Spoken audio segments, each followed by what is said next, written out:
Ladies and gentlemen, good afternoon. Ханымдар мен мырзалар, қайырлы күн. Уақытылы бастап, уақытылы аяқтасақ деп отырмын. Сондықтан бастайық сессиямызды. Бізбен бірге болғандарыңыз үшін рахмет. Өте керемет аудитория. Сонымен қатар сіздер өте дана болдыңыздар, өйткені сіздер біздің сессияға келіп отырсыздар. Өйткені біздің сессиямыз өте қызықты болады. Бізде климаттың өзгеруі туралы айтамыз. Және қазіргі кезде біз қай кезеңде, қай бөлікте екенімізді айтамыз. Осы жаһандық процесте экожер ұйымы туралы айтамыз. Олар экологиялық бағдарламаларды орталық Азия бойынша іске асырып келеді. Олар бизнес байланысты, соның ішінде энергетика саласындағы компаниялармен бірге байланыста жұмыс істейді. Бұл бизнес пен қоғамдастықтардың арасындағы көпір ретінде жұмыс істейді. Біз сол туралы бүгін айтатын боламыз. Бүгінгі сессиямыз нақты тұрақты күндер деген тұрақты күндер аясында жүргізіліп жатыр. Кейбір мемлекеттер тұрақтылық бойынша жоғары көрсеткіш көрсетіп отыр, кейбіреулердікі төмен, әрине, дегенмен бұл көрсеткіш бір жазықтықта орналасады деп ойламадық. Дегенмен қазіргі кезде біз жолдардың біз жоспарлағаннан басқаша кетіп баратқан көріп отырмыз. Кейбір жерде тауға шығып жатырмыз деп айтуға болады. Кей тұста бізде инфрақұрылымның теңдігіне байланысты өзгерістер бар. Әрине, бұл жол, біз жүріп өткен жол өте жеңіл болды деп айта алмаймын. Сондықтан біздің алдымызда өте керемет мамандар отыр. Және Айрена институты, бұл қайта қалпына келетін энергия бойынша ұйымдар, және Қазақстанның өкілдері, ол вице-министр, энергетика вице-министрі, және діни қауымдастықтардың өкілдері де отыр. Және біздің осы жерде мұсылмандардың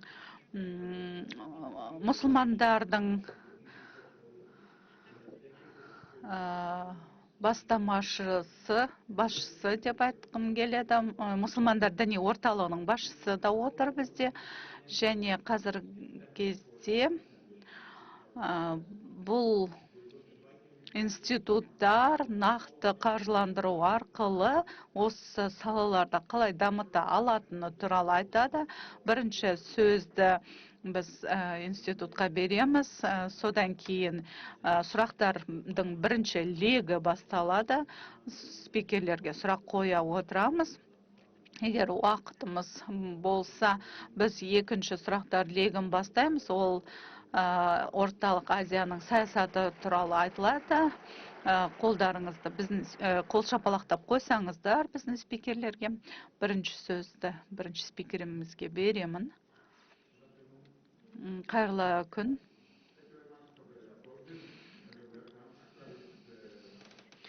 Бізді таныстырып өткендеріңіз үшін рахмет. Осы жерде болғаным үшін ризамын, мақтанамын. Және мені осындай талқылауға шақырғандарыңыз үшін рахмет. Мен ЕБР-ның өкілімін және Евроодақтың стратегиялық жұмысы туралы айтып өтемін. Бүгін біз Астана қаласында отырмыз. Мұның өзі серіктестікті көрсетіп отырмыз. Бұл серіктестікте қатысушылардың барлығы пайда көре алады. Біз бірге жұмыс істеуіміз керек. Өйткені қазір жаһандық қиындықтардың алдына төтеп беру үшін байланыс орнатуымыз керек деп айтқым келеді. Біз халықаралық деңгейде іс-қимылдар жасауымыз керек. Климаттың өзгеруі бір ғана мемлекеттің шекарасымен шектелмейді. Сондықтан тірі планетаны біз болашақ үшін сақтап қалуымыз керек. біз өз жұмысымызды әлем бойынша тұрақты етіп күшейтуіміз керек, және ешқандай аймақ артта қалмайды. Еуропа жасыл энергетика саласында көшбасшы болып отыр, яғни климаттық өзгерістерге байланысты. Ол 2020 жылы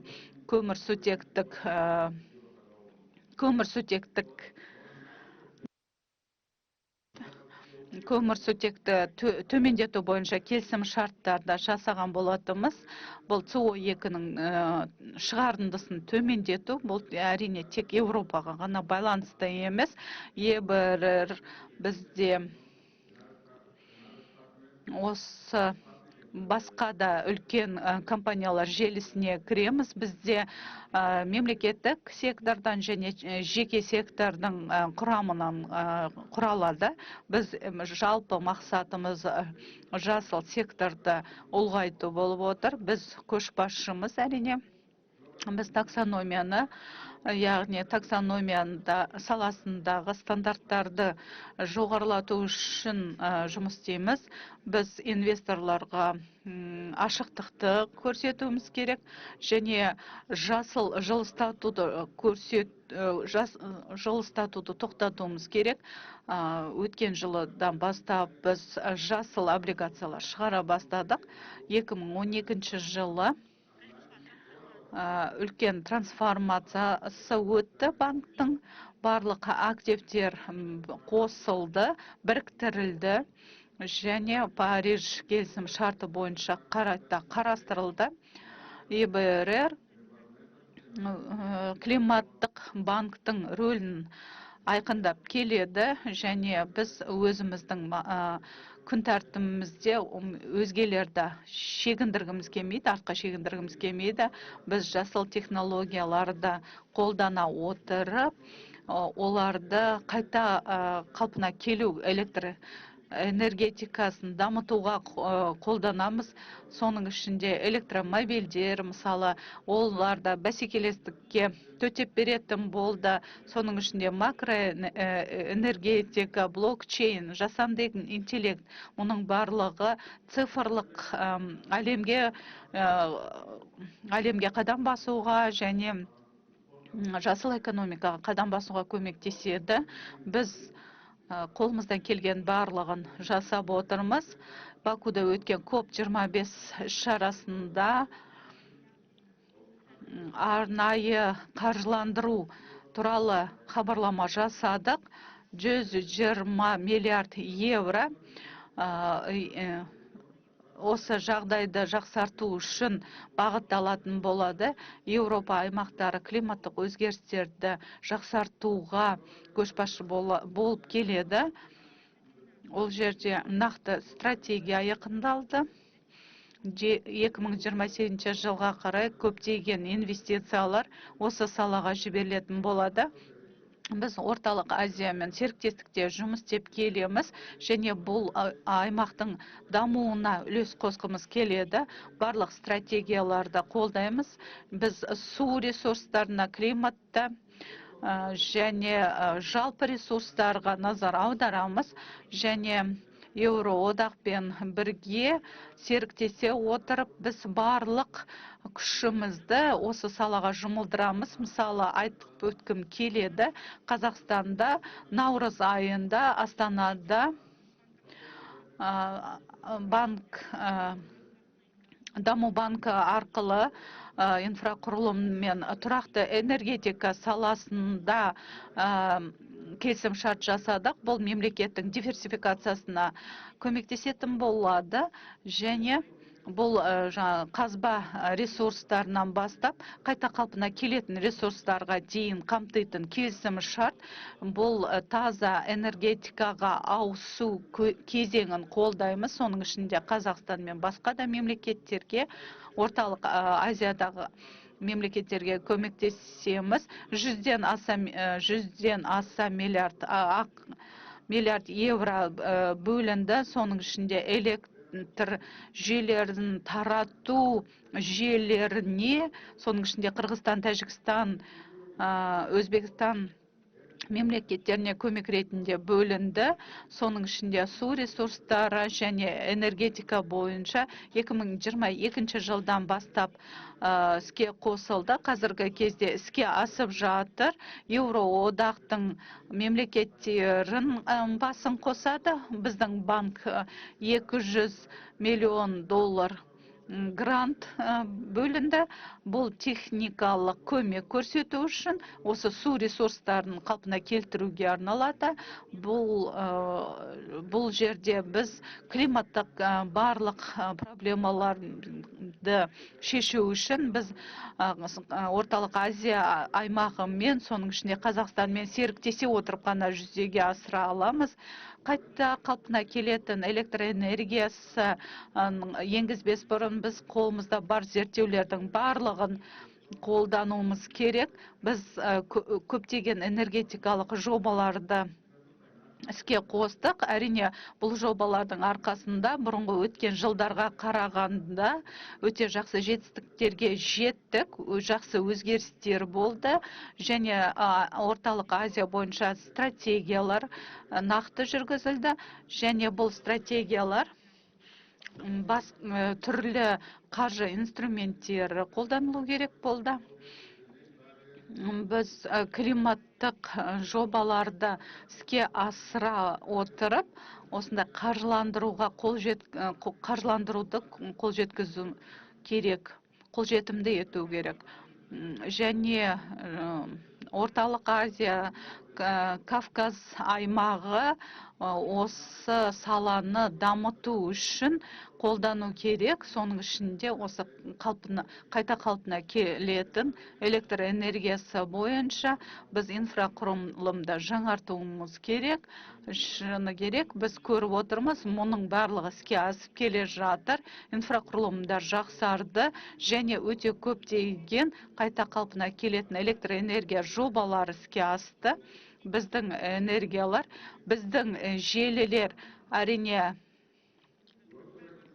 дұрыс жағдайда емес шығар, бірақ бұл жерде инфрақұрылым да өте маңызды әсер ететінін түсінеміз.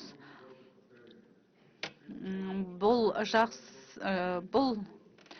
жақсарып жатқан нәрселердің барлығы бұл дамуды жеделдетеді, соның ішінде Еуропада да.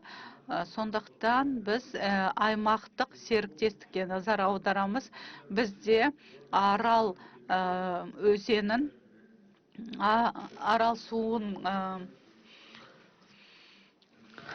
қалпына келтіру үшін жобаларымыз бар. Осылайша біз су саласындағы қиындықтарды жеңуге көмектесеміз. Соның ішінде жақсарта отырып, осы салалардың тиімділігін көтеру, бұл өте маңызды біз үшін. Еуроодақ жаңа технологияларды қолданады. Бұл технологияларды біз осы Орталық Азияда қолдануымыз керек. Менің айтқым келетіні, Еуроодақ және Еуроодаққа қатысушы мемлекеттер және Қазақстан мен Орталық Азиядағы аймақтағы мемлекеттермен бірге біз өте достық қарым-қатынастағы серіктестер болып табыламыз.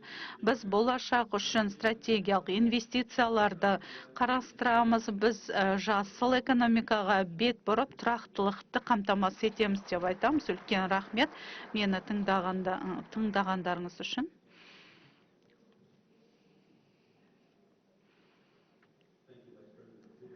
Үлкен рахмет.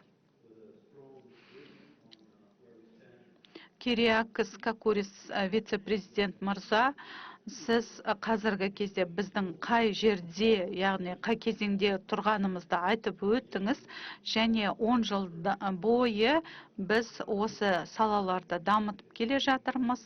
Бірақ қазір біз энергетикалық өтпелі кезеңді айтып тұрған жоқ. Біз бұл жалпы энергетикаға деген қосымша көздер деп айтуға болады.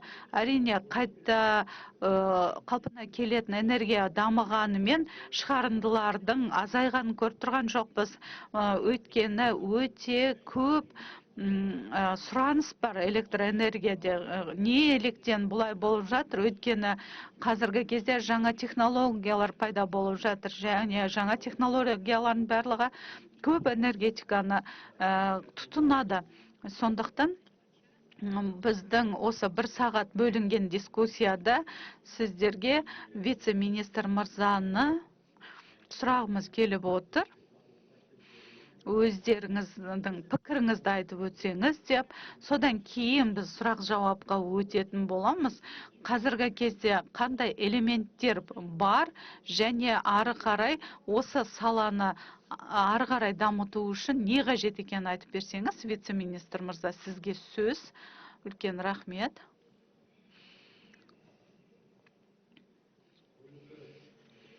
Құрметті әріптестер, бүгін үлкен іс-шара болып бастадық. Хочу попросить прощения за то, что задержался на... Әрине, алдыңғы шараға қатысып кешігіп келгеніміз үшін кешірім сұраймын. Біздің министрлік, экология министрлігінен, өкілдерінен сіздерге рахмет айтқым келеді. Бізде климаттық сұрақтар әрине ол бізді алдамайтын шығар, бірақ қазіргі кезде соншалықты маңызды болған осында климаттық сессияның басталуына мүмкіндік берді. Енді экология министрлігінің атынан осы пленарлық сессияның қатысушыларына ризашылығын білдіргім келіп тұр. Соның ішінде Экожер ассоциациясы қатысып отыр бізден, және біз ең бірінші нақты тұрақты болашақ туралы айтқымыз келеді. Биыл 10 жыл Париж келісім шартына қол қойғалы 10 жыл болды. Бұл жаңа эпоханың басталуы деп айтқымыз келеді. Қазақстан біздің осы аймақтағы нақты тіке өзінің ойын білдірген мемлекеттердің бірі болды. Біздің климаттық мақсатты алдыға қоя білді. 2013 жылдан бастап Қазақстанда шығарындыларда сату саудасы жұмысқа алынды. 2060 жылға қарай біздің президент шығарындыларды азайту туралы мақсат қойды.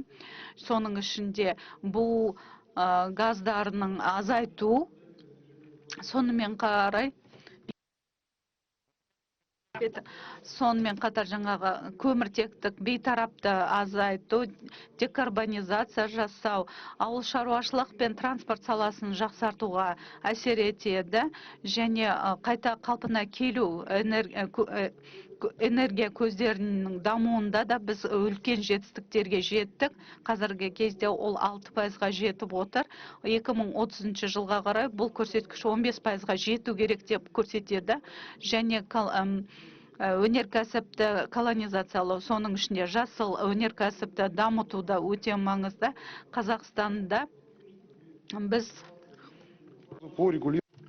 осы метан шығындыларын бойынша нормативтік құқықтар әзірлеудеміз. Қазіргі осы серіктестіктерімізбен, соның ішінде Еуропа одағылармен және жақсы практикалардың арасында осы ынтымақтастықтар өте маңызды. Геосаяси тұрақсыздық кезінде осындай қауіпсіздіктерге қатысты көп маңыздықтар бөлінеді. Құрметті әріптестер, құрметті достар, осыған байланысты бүгінгі осы сессияда қатысып отырғандарға тамаша жақсы өткізуге және жақсы ақпараттар алуды тілеймін. Осы бүгінгі қабылданатын идеялар осы Астанада климатикалық болашақтағы жақсы флагман болады деп ойлаймыз. Бүгін алдында сөйлеп өткен әріптесіміздің пікірлерін қолдаймыз. Барлық осы қойылған сұрақтарға жауап береміз деп ойлаймын. Барлық әріптестеріміздің бүгінгі баяндамалары мазмұнды болады деп ойлаймыз. Ақпарат алу үшін рахмет.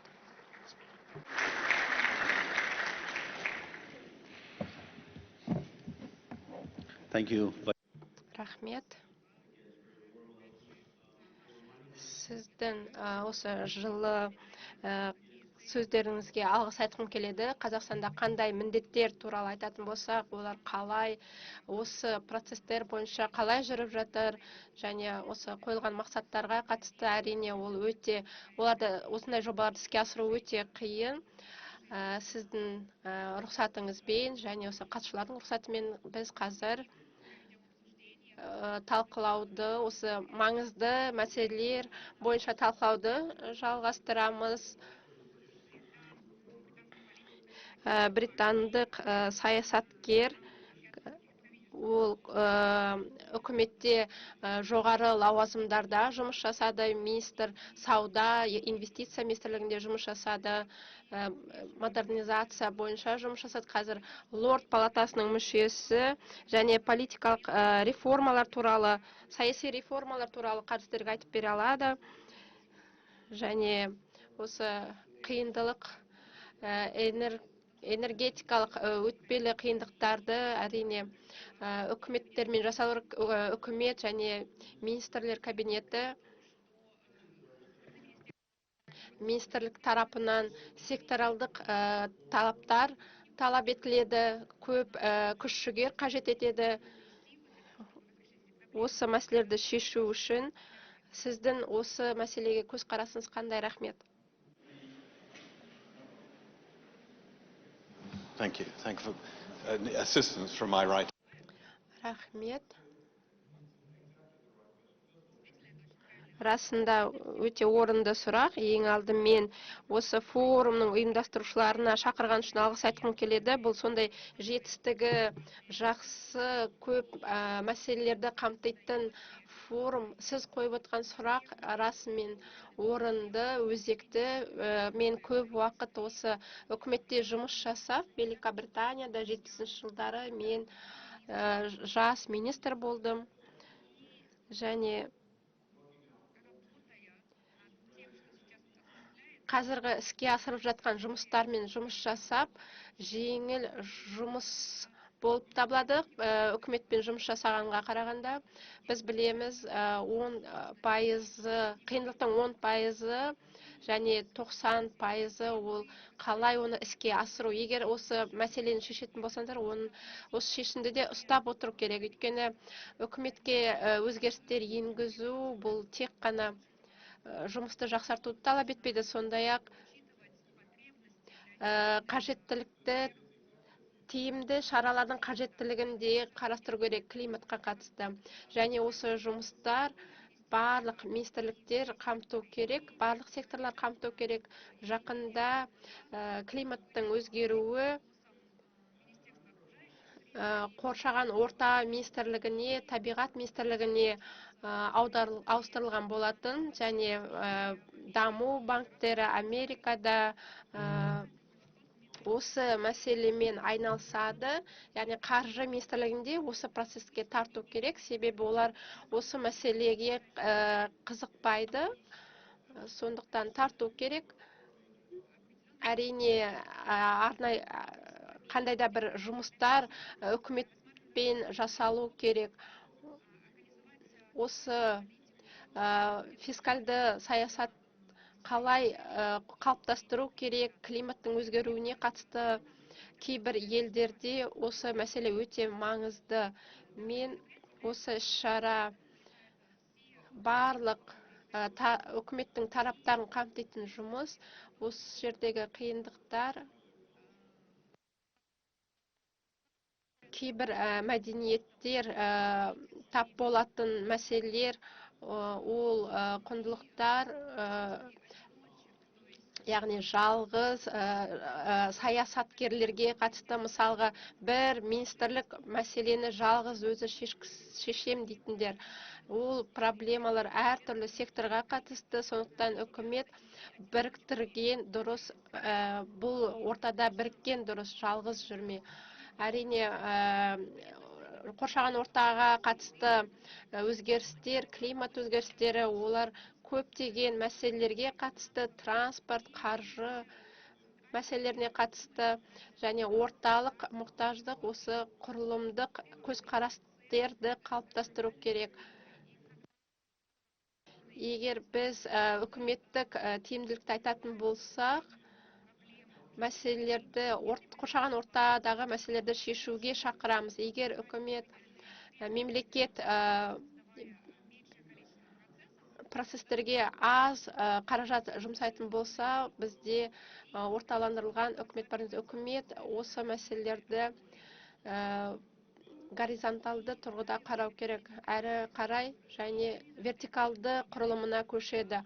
Бұл осы тәсіл климатикалық сипаттағы мәселелерді шешуге бағытталған. Біз осыны жұмыс нұсқасы қылып қарап, мемлекет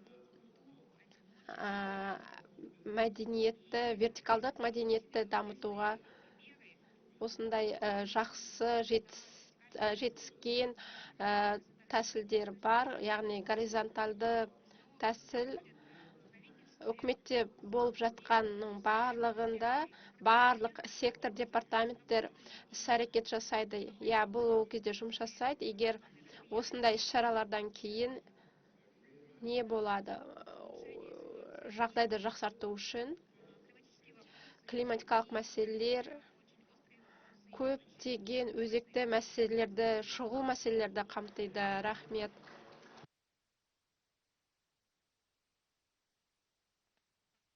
Бұл өте маңызды мәселе. Күн сайын министрлер кабинетінде қандайдар мәселелер шешу үшін жиі жиналған, өте маңызды. Мен келесі сөзді Мұхаммед мырзаға бергім келеді. Абел-Салам. Мұхаммед Абел-Салам, ол хатшы, дипломат және діни қызметкер, дипломатиялық миссияларда жұмыс жасаған. Ол кісі ынтымақтастық көп жұмыс жасаған, діни құндылығына қатысты, рухани байлыққа қатысты және осы климатикалық өзгерістер мәселелеріне адамдардың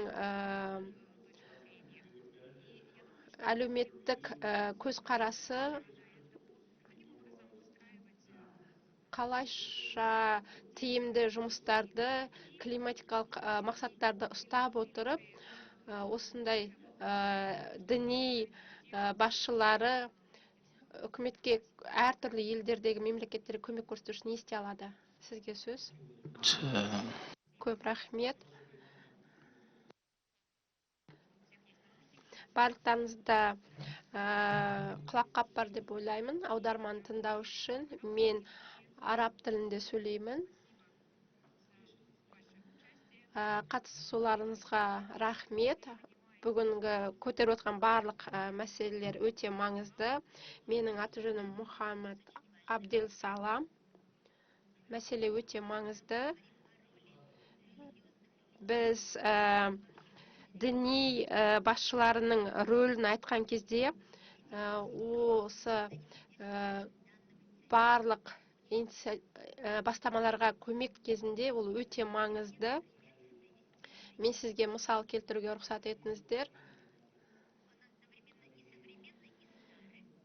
Бұрынғы және осы қазіргі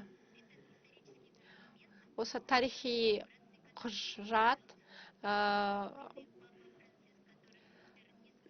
марқұм жақында қайтыс болған ағайын және оның жоғарғы имам ең адами заттың болашағы үшін бұл тарихи құжат христиан және ислам тарихында орын алған құжат. Бұл өте қоршаған ортаға назар аударатын мәселеге де назар аударылады. Біз тұрақты құрылысты талап етеміз. Адамзат үшін бұл тарихи құжат барлық адами затқа байланысты. Бұл діни бұл тек қана христиан мен исламға ғана қатысты емес, бүкіл адамдарға, бүкіл сенушілерге қатысты жақсы өмір және жақсы біздің балаларымыз үшін жақсы болашақ үшін жасалған. Егер осыдан және осы бүгінгі сын қатерлерге қатысты айтатын болсақ, оның ішінде осы климат өзгеруіне қатысты кеңес, аға кеңестер жаңа идеяны ұсынды. БО-ның ішкі конференциясында религияға қатысты, дінге қатысты павильон болғанын қалады. Осы павильон жақында жұмысын бастады. Ол 350-ге жуық қатысушыларды қабылдады. Олар дінге қатысты, климатқа қатысты сөз сөйледі. Қоғамда бұл қауіп қатерлер арасында адамдарға қауіп төндіреді. Осы кездесудің бірінші нәтижесі деңгейді көтеру, себебі осы бағытта көп елдерде басылымдар шыққан болатын. Сіздер білетіндер, осы діни басшылары қоғамға және адамдарға көп әсер етеді. Бұл жаңағы көшбасшылардың жауапкершілігі, қорлардың қаржылау және саясаткерлердің жауапкершілігі, әлеуметтіктің жауапкершілігі жалпы. Сондықтан діни басқарушылардың рөлі өте маңызды. Егер жасында Әзербайжанда 29 копта бұл осы тәжірибе қайталанып, үлкен әсер берді және үкімет тарапынан, Әзербайжан тарапынан үлкен қолдау алды. COP29-ға қатысу бұл дін дауысы және осы нысан үлкен рөл атқарады. Көптеген көшбасшылар, католиктар және шіркеулері бұл ынтымақтастық да нығайтылды. Мен Қазақстанның тәжірибесінде атап өткім келеді, жоғары бағалағым келеді. Бұл Қазақстан орталық Азиядағы ерекше орталық. Осы діни аралық диалогта өз қарым-қатынасын сақтап қалған орталық. Мен 3 рет қатысып, және осы съезд секретарының мүшесімін. Өткен жылы президент мырза осы съездің еркін мүшесі болуға мәртебе берді. Көптеген күш-жігерлер, экономикалық, саяси, сонымен қатар осы климат өзгеруіне қатысты бізде көп бастамалар бар. Ол Ватиканмен қатысты, бұл жасанды интеллектке қатысты. Мен әрдайым дін бұл тек қана ішкі мешітте немесе шіркеудің ішінде ғана емес, дін бұл барлық осы тірі адамдардың, ағзалардың қолдауы болып табылады. Адамдарды бақытты қылу үшін. Рахмет. Thank you, sir. Рахмет. In the interest of time, Бізде әрине уақытымыз аз, бірақ бұл жерде менің де сұрақтарым көп. Дегенмен біз келесі спикерге өтуіміз керек. Франческа Лакамера. Бұл қайта қалпына келетін энергия көздері бойынша агенттіктің мүшесі. Ол инновациялармен жұмыс істейді, осы таза энергия бойынша. Бізде осы жерде маңызды адамдардың бірі деп айтқым келеді, өйткені біздің сессияда осы тақырыпта сөз қозғалып отыр.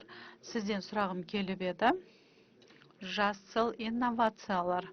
Үлкен масштабта айтатын болсақ, ол не? Өйткені сіздер оны масштабтағыңыз келіп отыр ғой. Осылайша ол технология тарапынан ол барлық мемлекетке қолжетімді болу керек қой. Соны қалай түсіндіре аласыз? Ол не? Үлкен рахмет сұрағыңыз үшін. Әрине, біріншіден біздің ұйымды осында шақырғандарыңыз үшін рахмет. Және осы форумға шақырғандарыңыз үшін. Бұл бізде халықаралық қор, біздің ұйымымыз өткен жылы 585 гигабайт қайта қалпына келетін энергия іске қосылды. 94% осы, яғни барлық электр энергиялардың қолданылғанын 94%-ына жетті деп айтамыз. Әрине, бұл әлем бойынша өте үлкен көрсеткіш. Бұл не деген, бұл не деп сұрайтын болсақ, бұл әрине үлкен прогресс. Бұл процесс, бұл артқа қайтпайды, оны біз тоқтата алмаймыз, сондықтан біз осы бағытта жүруіміз керек. Біз энергетикалық жүйеге, жаңа энергетикалық жүйеге аяқ басып келеміз. Соның ішінде осы ВИА-ға байланысты. Бұл жаңа сіз айтып отқандай, мұның масштабы ма, көлемі ма, әлде оның жылдамдығы ма деген сұраққа, әрине ол 10 жыл бұрын да пайда болу керек еді, бірақ біз ол жүйені түсінуіміз керек. Сондықтан біз оны біраз уақыт бұрын да жасауға мүмкіндік бар еді. Біздің агенттік осы салада жұмыс істеп келеді. Біз қазіргі кезде мүмкін болатын қақтығыстарды көріп отырмыз. Өйткені мұның барлығы климаттық сұрақтарға байланысты болып отыр ғой. Сондықтан бұл жерде біз жағымыздан 3 негізгі барьер бар. Бұл осы сіздердің аймақтарыңызға байланысты. Бірінші, біз жаңа көздерді тапқан кезде біз ең бірінші оның тұрақтылығы керек. Яғни осы көздердің теңгерімдігі керек. Бізге қажетті инфрақұрылым керек. Осыларды қолдану үшін және бір мемлекеттен бір мемлекетке шығару үшін, яғни сыртқа шығару үшін бізде инфрақұрылым керек, және осы электр желілері өте жеңіл болу керек, жүргізу жеңіл болу керек, және екіншісі бұл заң аясында жүргізілу керек, яғни заңдық негіздеме қажет. Бұрынғы жүйе, ортақталынған жүйе деп айттық, ол жаңағындай. Әрине, қайта қалпына келетін энергия ол болып жатты, бірақ осындай мұнай, газ бойынша, экспорт бойынша, сауда бойынша айтқан кезде нақты белгілі бір құқықтар бар, нормалар бар дегенде.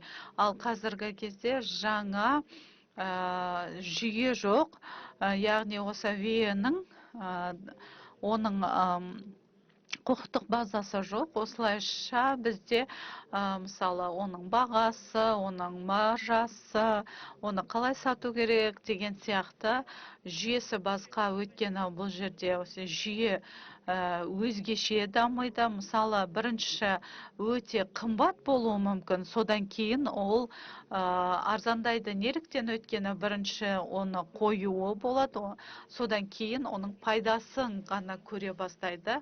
Сондықтан біз қазіргі кезде заң базасын дайындауымыз керек, біздің нарықты дайындау керек болады.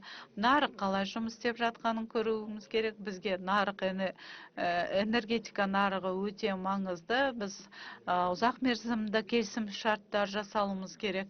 Мүмкін мемлекет ішінде, мемлекет сыртында біз келісім шарттар жасауымыз керек.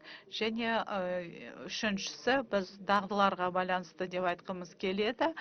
Мысалы, компаниялармен сөйлескен кезде олар біз инвестиция жасауға дайынбыз деп айтады, бірақ әлі де мамандар жоқ, кәсіби мамандар жоқ деп айтады. Сондықтан қазіргі кезде барлық жұмысшылардың барлығын қайта оқыту керек. Енді бұрынғы энергия көздерімен жұмыс істейтін жұмысшылардың барлығы жаңа жүйеге көшіруіміз керек. Және осы жаңа жүйеге негізделген білім беруіміз керек. Және инфрақұрылым, қайталап айтатын болсам, бірінші инфрақұрылымы, заң базасы және мамандар деп айтқым келеді. Бір апта бұрын осындай бір тақырып көтерілді. Кейде осы қайта қалпына келетін энергия көздері туралы айтқан кезде олар өзгерістерге тұрақты болу керек. Яғни олар жасыл болу керек, тұрақты болу керек. Әрине оларды сондай бір бақылау немесе бақылап отыру оларды өте қиын. Сондықтан бұл жерде сондай бір белгісіз жағдайда оларды басқару өте қиын болуы мүмкін. Үлкен рахмет. Мен ойлағаным сіздің пікірлеріңіз 1-2 жыл бұрын да сонда болды. Мысалы, бір ғасыр бұрын мұнайға және газға өткен ғасыр болған болатын. Енді қазіргі біздің уақытта бұл веяға ауысып жатқан кезіміз. Біз қаржы туралы айттық, біз басқару туралы айттық, қалпына қайта келетін ресурстар туралы айттық. Енді қазіргі кезде халықаралық серіктестік, яғни дипломатия туралы айтатын боламыз. Келесі спикеріміз Мұхтар, ол COP29-дың вице-министрі, Азербайжан мемлекетінен келіп отыр. Ол дипломатияның қиындығы туралы айтады осы саладағы.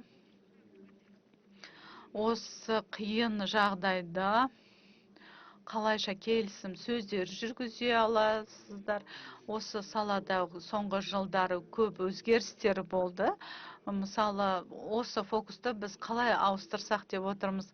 Мысалы, сессияның алдында жоғары деңгейге қалай өзгертуге болады деп сұрағанбыз. Үлкен рахмет. Достар, әріптестер, осындай бізді қабылдап жатқан жақтыға ризашылығын білдіремін. Астана форумы осы аймақтағы әлемдегі ірі форумдардың бірі. Осы жерде болып жатқан келіссөздердің барлығы өте маңызды. Қазақстан осындай шараны өткізуге мүмкіндік берді, дискуссия жүргізді. Яғни біз өз ойымызды, әлеуеттерді туралы айттық, келіссөздер жүргіздік. Осы панельдік сессияға дейін біз осындай бір қиын кезеңде өмір сүріп жатырмыз. Осы жыл, осы биылғы жыл өте сын-қатерге толы, жаңа дүниелер пайда болды және әлемдік қауымдастықтар үшін де күн тәртібінде жаңа тақырыптар пайда болды. Сондықтан біз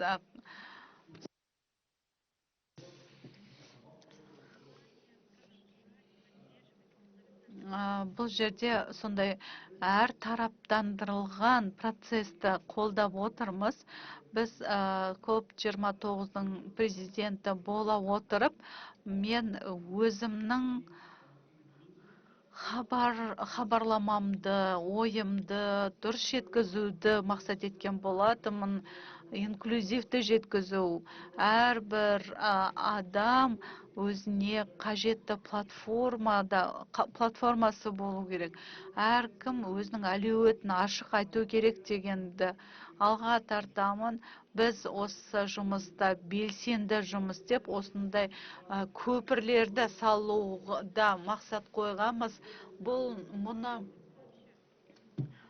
Мұның біз сондай бір тарихи шешімдердің бар екенін көріп отырмыз.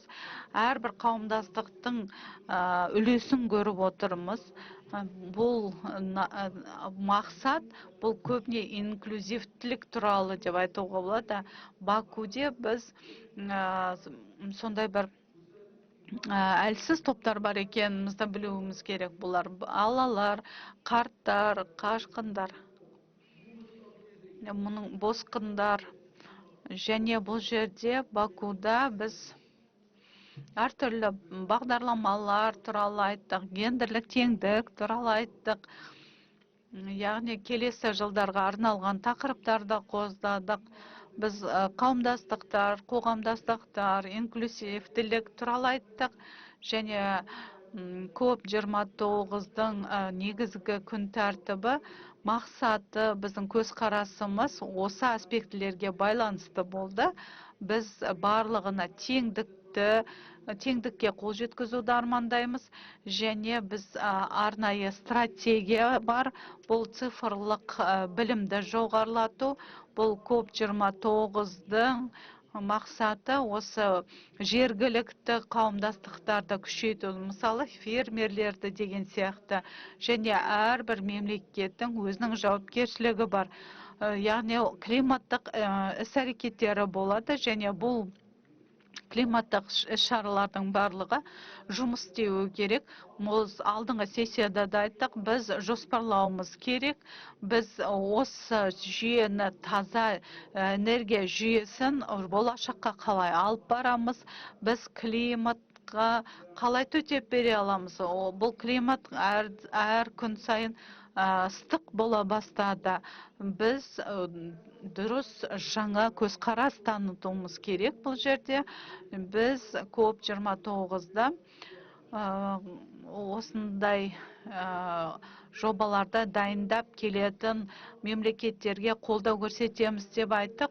Осылайша әрбір мемлекет өзінің тәжірибесімен бөлінсе, яғни олардың жоспарын қалайша дұрыс жүзеге асыруымыз керек деп біз түсінеміз.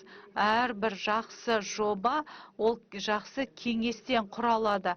Сондықтан бұл жерде қиын жағдайда біз барлық қауымдастықтың қатысушыларымен сөйлесуіміз керек. COP29-да Лейла Хасанова болды.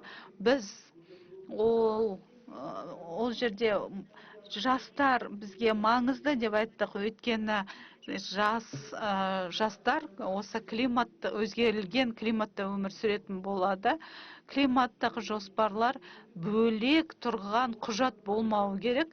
Бұл құжаттардың барлығы ұзақ мерзімді, әлеуетті, ұлттық стратегиялық құжаттармен интеграцияланған болу керек. Және әрбір стейкхолдерлар өздерінің үлесін қосатын болса, бұл өте жақсы болады.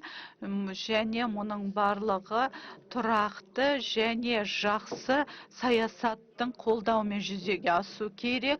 Мысалы, климаттар өзгеруіне байланысты мемлекеттер өзінің арналған тапсырмаларға назар аударды. Бірақ бұл жерде барлық стратегиялар барлық мемлекеттік органдардың құжаттарына енуі керек. Егер мұндай дұрыс жоспарлау жасасақ, онда бұл жасыл энергетиканы дамуға өте үлкен үлесін қосады. Және міндеттемесі бар, мемлекеттің міндеттемесі бар, жаңағыдай донор бола алады деп көрсетеміз. Және біз әркімге көмектескіміз келеді. Әркімге біз алдыға ұмтылуымыз керек. Егер осы курсты өткізіп, өткізсек, біз инновацияға қол жеткіземіз. Біз барлығына әділ шешімді көреміз. Және көптеген проблемалардың шешімін көретін боламыз. Ал Бакуде біз қалай оған қол жеткіземіз деп сұраған болатымыз. Бұл инклюзивтілік арқылы ғана қол жеткізіледі деп айтқым келеді. Климаттық іс-шаралар барлығының пайдасына шешілсе деймін. Рахмет. Өкінішке орай бізде уақытымыз сондай көп емес. Маған әлі де 2 сағат сіздермен сөйлесер едім, бірақ бізде 10 минут қалды. Соңғы осы 10 минутта мен сіздердің біреулеріңізден 1-2 минут арасында мүмкін сіздер осы аймақтық деңгейге дейін дискуссияны айтқыларыңыз келе ме, әлде нақты сараптама аласында, сіздер жұмыстарыңыздың аясында осы жерде айтқыларыңыз келетіндеріңіз бар ма? Біз қазір осы жерде егер біреусін, сіздердің тәжірибеңіздің біреусінен, құзыреттеріңізден бірдеңе айтатын болсаңыздар, ол не болуы мүмкін? Өйткені барлықтарыңызда ол барлығы әртүрлі. Біз осындай бір тәжірибеден, әлем тәжірибесінен бір сабақ алдық дегенде, біз осы өңірде осы өзекті болады ма деп айта аласыздар ма?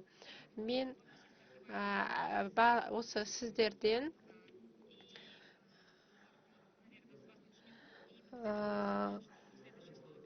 Лорд Морт, сізден бастайық. Мен барлық осы спикерлерге бүгінгі айтылған ескертпелер бойынша, пікірлер бойынша алғыс айтқым келеді. Өсім таңдау бойынша және осы климатты қорғау бойынша әрекеттер, олар бірге қатар жүру керек. Диверсификация бұл өте маңызды. Ол барлық аймақтарға қатысты. Қазақстан арнайы бір табиғи ресурстары бар, біз оны білеміз. Ол пайдалы қазбалар, сонымен қатар ауыл шаруашылығы, осы ресурстарды жаңартылған энергияны да дамыту керек. Расында бұл жерде күн бар, ол да пайдалануға болады, оны да пайдалануға болады. Бұл диверсификацияның драйвері. Бұл осы маңыздылықты біз Қазақстанда да көріп отырмыз. Қазақстан криптовалютаның орталығы болып табылады. Қазір осы жерде ірі бизнестерді құрастыруға болады. Дата орталықтары бизнестер үшін де бұл сондай мүмкіндіктер. Бұл жерде талап етілетіні жалпы инвестициялық, мықты инвестициялық жобалар қажет, нақты жоспарларға қатысты. Осы ресурстарға қол жетімдікті алу үшін барлық ресурстар, инвестицияларға бағдарламалармен қолдау табуы мүмкін. Олар ішінара модернизациялау бойынша схемаларды, мысалға мемлекеттік жылу беру, осының барлығы нөлдік көміртекті болашаққа қатысты. Вице-министр Ушурбаев.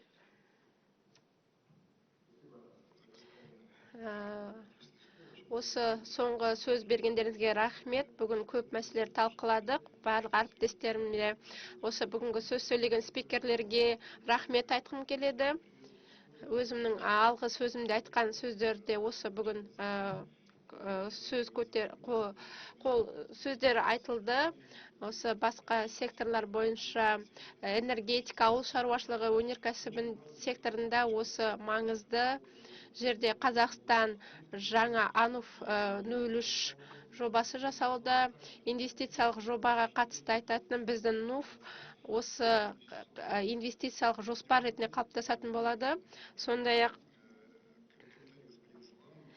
Сала мырзаның да пікірлерін атап өткім келеді. Ол жалпы біздің материалдарымыздың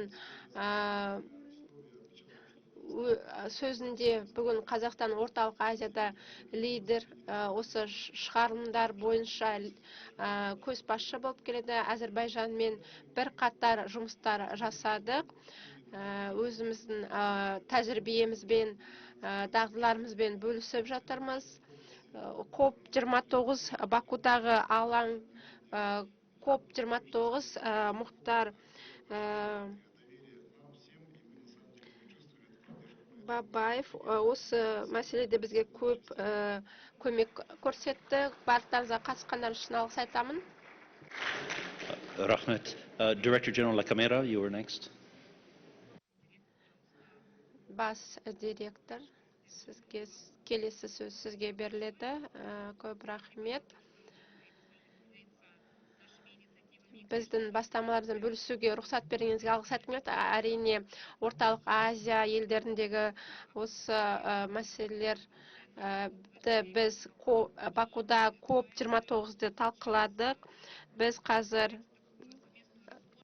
бірлескен жұмыстар жасағымыз келеді, маңызды мәселелер бойынша. Сонымен қатар осы жоспарлар жаңартылуы мүмкін, қаржыландыру табылуы мүмкін. Осы барлық жобалар ВИАға қатысты қарастырылуы мүмкін, және жобалар біздің ұйыммен қарастырылатын жобалар, олар да өте маңызды. Яғни біз мысал келтіре аламыз. Өзбекстан, мысалы басқа да елдер, басқа қалай жұмыс жасатқан көрсете аламыз. Еуропалық инвестициялық банк және мегаватт жобасы әртүрлі жерде орналасқан. Осы жобалардың барлығы іске асырылуы мүмкін. Энергетика министрлігі Қазақстанда осы біздің бастамалардың серіктестігінің бірі болуы мүмкін. Біз әртүрлі мүмкіндіктерді қарастырамыз. Егер қажеттілік болса, қаражат енгізу бойынша ресурстарды пайдалану үшін ол әрине болу керек, орындалу керек. Вице-президент Какурис. Мен қысқаша айтып өтейін. Еуропалық инвестициялық банк Қазақстанды толықтай қолдайды. Шығарындыларға қатысты біз осы елдердің стратегияны 60-шы жылғы көміртекті бейтараптылыққа қатысты қолдау білдіретін елдердің бірі. Осы бұл энергетика, бұл тек қана мемлекеттерге қатысты емес, бұл біздің елімізде де Лорд Мод атап өтті. Біздің елімізде де бұл өте маңызды. Көптеген министрліктер қоршаған ортада осы қаржы министрлігі осылардың жобаларын қолдауды сұрайды. Бұндай күш-жігерлер біріктірілуі керек. Және мультивалюталық банктер жеке секторлардың мүдделерінде қарастырып, жеке қаражаттарды, мемлекеттік қаражаттарды тарту керек. Еуропалық өңірлерден немесе басқа елдерден. Яғни бұл мәселелерді бірге шешу керек, жалғыз емес. Рахмет. Расында бұл жерде ең маңызды хабарлама, бұны біз жалғыз жасай алмаймыз. Әрине, Мохаммед Абдел Саламға сөз бергім келеді. Рахмет қатысуға. Бүгін барлық келгендерге алғысымды айтқым келеді, қатысушыларға алғыс айтқым келеді. Егер біз нағыз тұрақтылық керек десек, барлығымыз назарымызды жастарға бұруымыз керек. Себебі келесі жас өспірімдер, олар біздің болашағымыз, олар болашақтар. Барлықтарыңызды, ірі компанияларды, Рина және Қазақстан, Әзербайжан елдерін осы болашаққа жаны ашитындарды шақырғым келеді. Осы жастарға назар аударуды.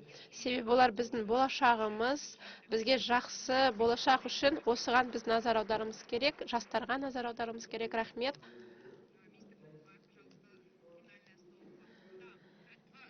соңғы қорытынды сөзді бізге осы соңғы кездерде артқа жүрмей климат бойынша келіссөздер және осы алынған нәтижелер келесі жыл бұл климаттық форум Қазақстанда жақсы нәтижелі өтеді деп ойлаймыз. Біз соны тілейміз. Қазақстан әлі де елдер арасындағы сенімділікті жалғастыра береді деп ойлаймыз.